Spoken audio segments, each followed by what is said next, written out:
I threw it and made a hell of a play and called it for the win. All we do is win.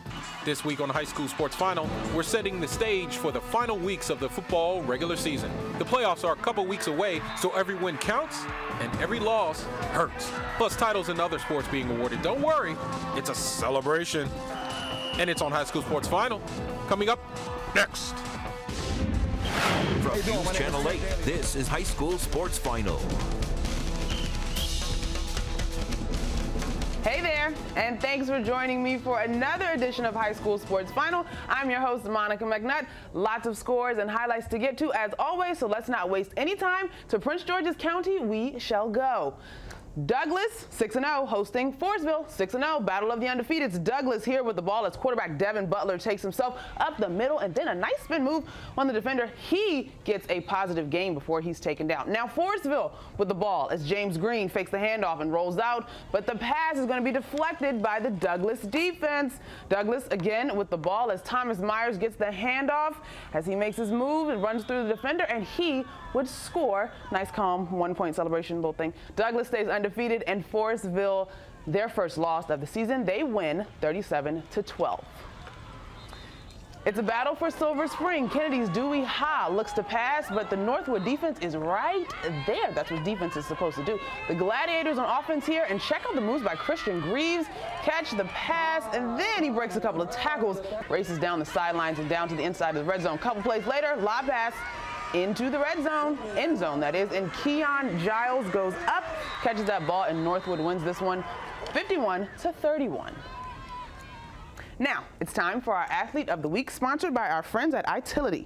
Our Athlete of the Week comes from Annandale. Matter of fact, Adams coach Mike Scott said of our winner's performance was a testament, that is, to his hard work and determination, and that he has been a huge part of the offense. Our Athlete of the Week goes to running back Devin Hamlet. The senior running back rushed 40 times for 389 rushing yards in Annandale's 73-56 win against W.T. Woodson. Hamlet also had count them, 7 touchdowns. The 7 touchdowns, 389 yards were all school records. So congrats to Devin Hamlet, our iTility Athlete of the Week.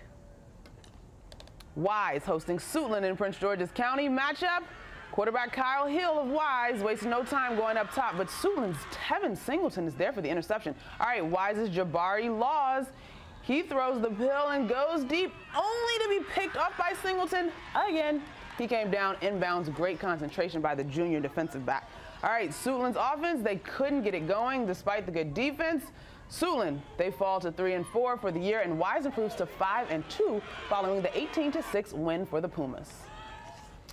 Lots of games to get to, and we're just getting started here on High School Sports Final. Up next, the game of the night, featuring teams from the IAC. Plus, we'll head to the district where Dunbar and Ballou squared off. And don't forget, for the latest scores and highlights of featured games, you can log on to hssportsfinal.com.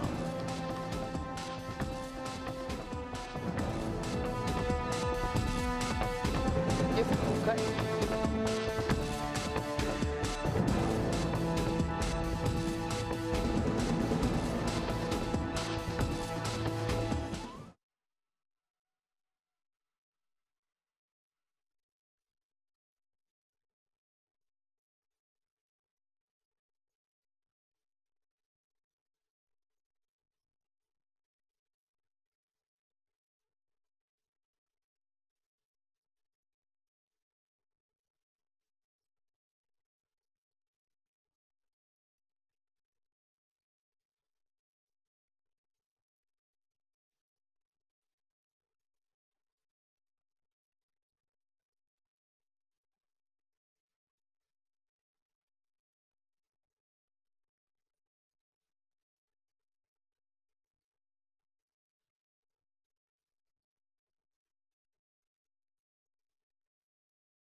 Welcome back to High School Sports Final. Good Counsel taking on St. John's. Both teams coming in with one loss. Legendary GC coach Bob Malloy giving team instructions. This game goes into overtime as Andres Castillo finds Keon Pay in the stride for the touchdown. We're all tied up at 19 with the extra point to decide the game.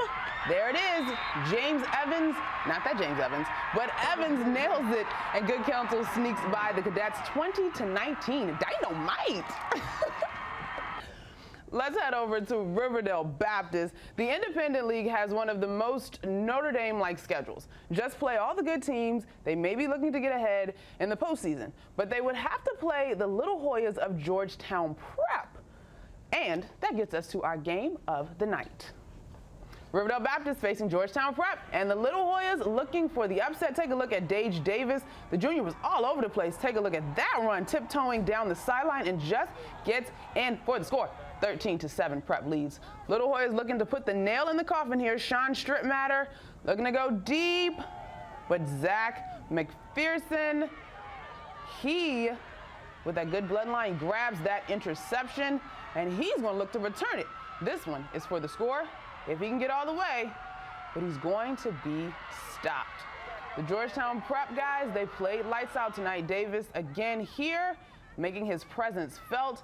He would get the handoff. I'm foreshadowing a little bit. All right, there it is. He gets the handoff. He's going to get in and score for a 6-yard touchdown. The Little Hoyas get the upset win over the Crusaders, 27-24.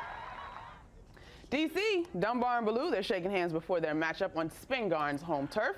Snap to Ballou, Terry Jones spins, but he can't find anyone, scrambles, and he's going to be sacked by Dunbar's Brandon Dean. All right, bad snap for Dunbar. DeJohn Johnson for the Knights picks it up, but he's tripped up before he can take it home. Doesn't get too far there. All right, Ballou's handoff, Jordan Clark, he cuts up the middle. He's going to be hit hard by the Dunbar defense. Knights knocking on the door. Donnae Butler finds a hole and trots in untouched.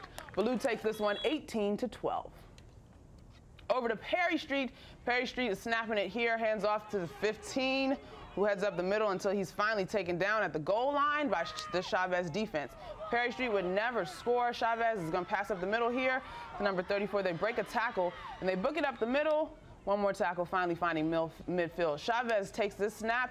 They pass over the middle. It's going to go up to about the 10. A catch. It bounces off the defender, just like a bumper car. Breaks a couple more tackles. He's brought down. All right, that snap again. That's a bomb. Perfect pass to Perry Street's number 5. That's the wrong team. He takes off. Look at that block. Oh, man, you saw that? All right, this one is coming back because of the personal foul, but he does make it all the way to the end zone. Too bad it doesn't count. 28-12 is the final score. Perry Street loses. Chantilly taking its purple rain as in Prince. They're coming out on the field. Yorktown here. Joe McBride connects with Charlie Teen at midfield before he is brought down. Next play, Joe McBride, the quarterback with the ball. He's going to roll out this time. He's going to throw across his body to Parker Dean for a decent chunk of change and a nice gain there. McBride again, stepping back, scrambling. Oh man, that purple rain defense swallows him up whole. McBride gets back up though, back on his feet, throws over the middle, this time to the wrong guy. Chantilly's David Kearns with the interception. He takes that ball back to the 50-yard line. The other number 19, Chantilly's David Sidner, he throws to his left and he's picked off. Zane Kilgo gets that one and he takes it back to Yorktown territory in an upset. All right, Gonzaga and O'Connell, and look at the left side of your screen. Wait, look at it hit right there. Oh man, you hear the crowd reacting? All right, to the game. It really was all Gonzaga here. Jabari Greenwood's getting in on the action. Nice catch. He's going to score on that play. The Eagles move to 6-1 with a 49-21 win over the Knights. Next up for Gonzaga, DeMatho on Saturday, a big one in the WCAC. More to come on High School Sports Final, including our play of the week. We're going around the DMV, and we may have a couple of nice plays for your consideration. This play comes from Perry Street Prep. It's really not the play of the night since the play was called dead due to a foul, but watch that interception and then the block, and now, ooh, that's a hit. You have a chance to tell us what you think is the most energetic and spirited high school play. Log on to WJLA.com/spirit and tell us why your school is the best.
WCAC Field Hockey Championship, good counsel in St. John's and College Park, and in a close game, as it should be, as a championship. Taylor Reed scored both of the good counsel goals as the Falcons go on to win the WCAC Championship for their second straight title.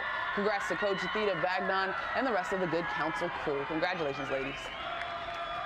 Centerville, the area's former #1, are looking to rebound after a loss last week against their rival, Westfield. This week, they're taking on Washington Lee. Centerville's band, oh, that is athleticism right there. That's talent. All right, here we go. Washington Lee's Ronnie Fexo takes a snap, quick throw over to Henry Casey. He breaks a tackle and gets up to the 1. Almost in, so close. 4th down in the red zone for Washington Lee. Here's a field goal try, but it's blocked. Centerville picks it up, and that's going to be a touchback. Handoff here, Centerville's Taylor Booth. He sprints to the outside and finds an opening. He gets plenty of yards before he's pushed out. That's a mean hit, though. This is a hard one to follow. Handoff, then the reverse, back to the quarterback who throws to Jack Benny. He gets a nice block and runs it up the sideline to about the 15. A little trickery there.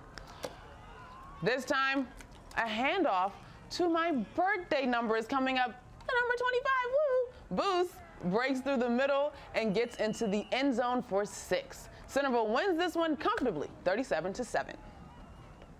More from Silver Spring. Sweet uniforms for Blair and Einstein, too. Einstein keeping Blair's Malik Brooks in check on that run. But the Blazers' back, Jonas Blanco, busts this big run in protecting that ball. Good fundamentals by Blanco into Titans territory. Another run here, but this time Einstein's defense is on it. They're going to lock up that run. They stuff it. You're not going anywhere. So if you can't go through them, you got to go over them. Desmond Colby throws to Chris Green. He goes up and grabs that one at its highest point. That's a touchdown, and Blair wins it 35-6.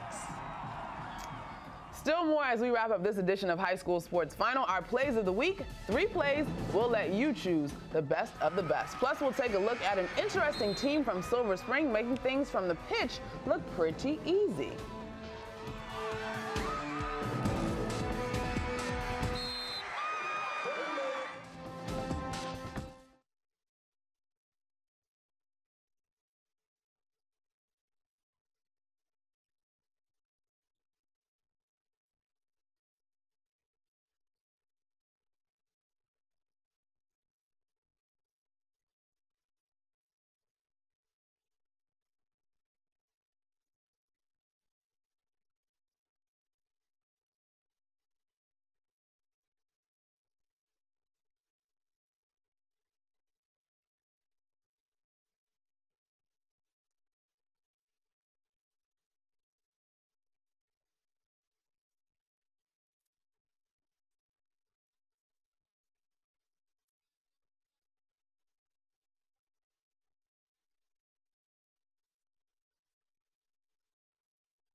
My desk.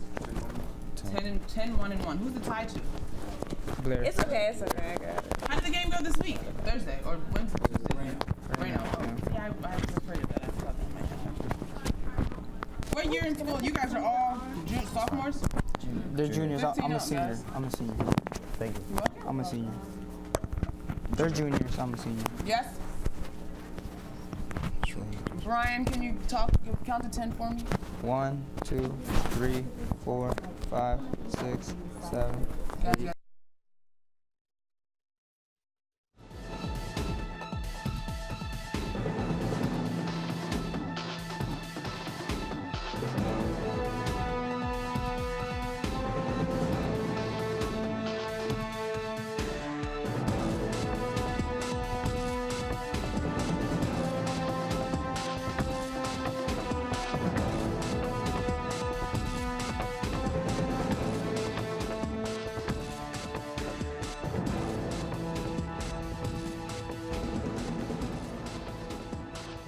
Remember, you can go to our Facebook page at High School Sports Final to select your choice for the play of the week.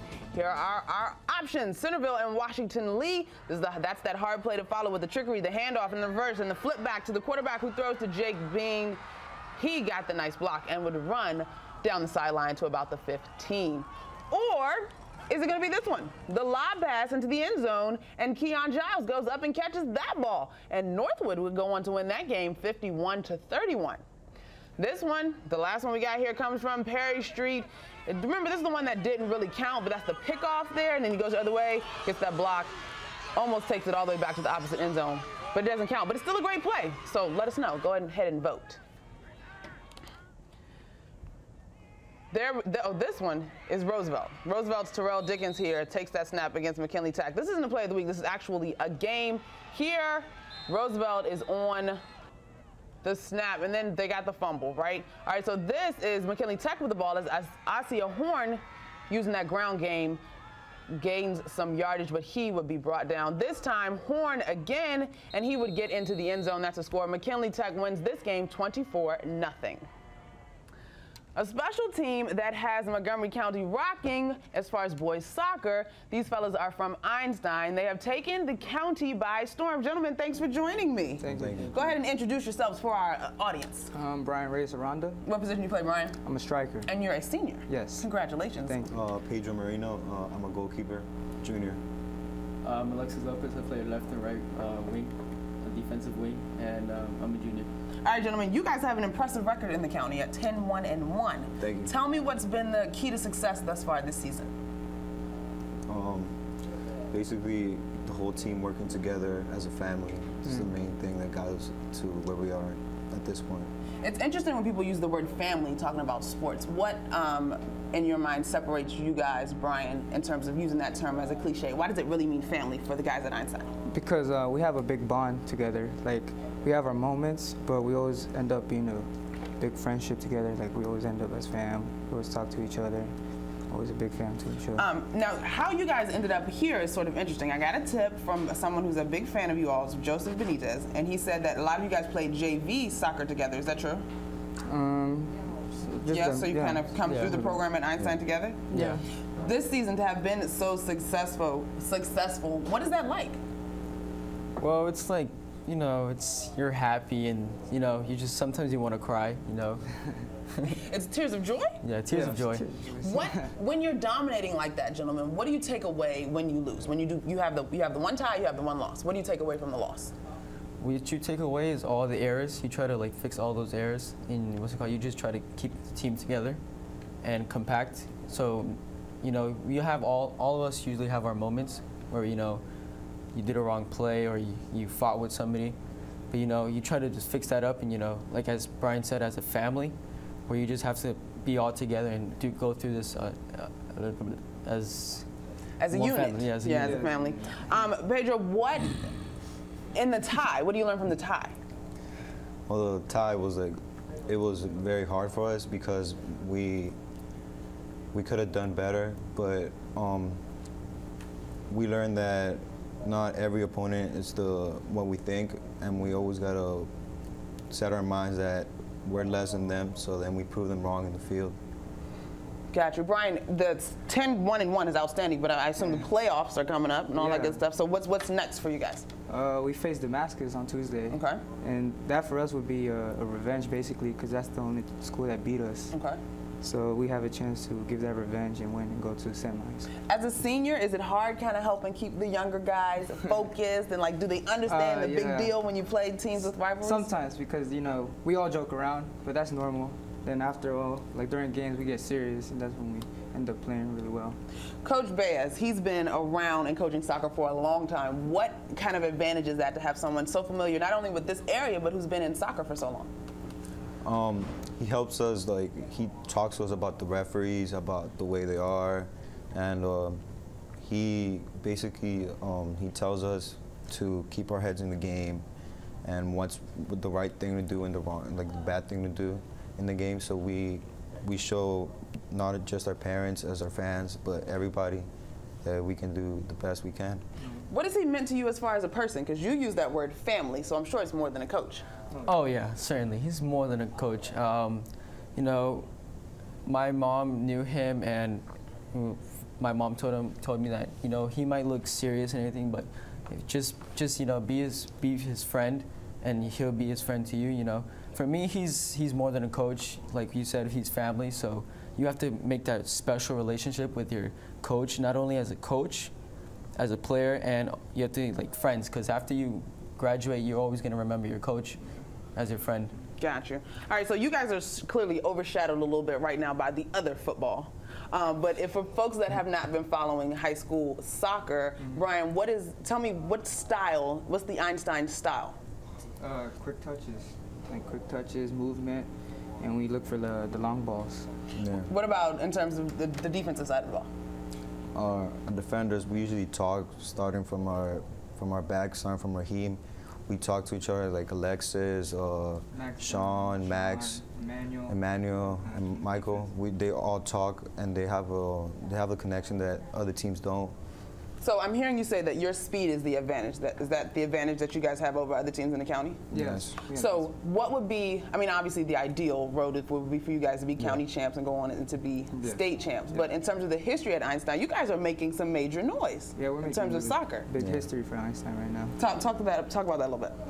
For example, we beat Whitman 4-1, and that was history. When I was a sophomore, we made history 9-3-3, but this year is the new history. We're 10-1-1. More to come. Has that been done? That has not been done in school history. No, it hasn't. Not at all. No. Okay, so has it hit you like we're the team making history, y'all? Yeah, it does. So when you have those moments, you have to like, okay, focus. I have to work on this particular drill or this particular skill. It makes us want to do better and better and keep going. Like make everybody know that soccer is not just a sport for us. It's like our passion and what we do. Sports definitely pump up the entire student body. Has the student body gotten behind you guys? Yeah, actually we got a lot of support from lots of teachers and lots of students that don't really watch soccer. Nowadays, like even the football players ask us like, hey, when's your next game? We just let them know and they come and support us. Outstanding. All right, so do you guys know your schedule heading into the playoffs? Yeah, we play this Tuesday at Einstein, 6 o'clock versus Damascus. And that's the payback game, right? Yes. That's the team you lost to. All right, so what is the strategy going into Damascus, Alexis? The strategy is, you know, we had it last time, quick touches and communicate and keeping our shape, because that's what kind of got us last time, not keeping our shapes and making goals. Yeah. Okay, and it's pretty clean and simple for you guys. Yeah. But we always got to work on it. Yeah. We always have something to work on, no matter what. So how does it work? If you're successful on Tuesday, you beat Damascus, how does it work for you guys? After that, we go to semifinals. Okay. And then we wait to see who wins, either Wheaton or Watkins Mill. Brian, in your time there, how far has the Einstein program gotten in the playoffs? For me, it was semifinals. Semifinals, yeah. Okay. All right, so we're running out of time, guys. You guys give some shout-outs to your teammates, your parents, whoever you got shout-outs for. You got to make it quick. You got 15 seconds apiece. We're starting from the top, from Steven Acevedo. Raheem, Mason, Danny, Henry Ward. That's not fast enough. Come on, give me some more. All right, I want to give a shout-out, first of all, to my parents, my dad especially. You know, he's taught me everything. I want to give a shout-out to my coaches from Dong Huang and Dong Julio. All right, guys, we got 10 seconds. They love all the people that have supported them. Thanks for joining me. This is our edition of High School Sports Final. Love you, Danny. Next Friday, 11:30.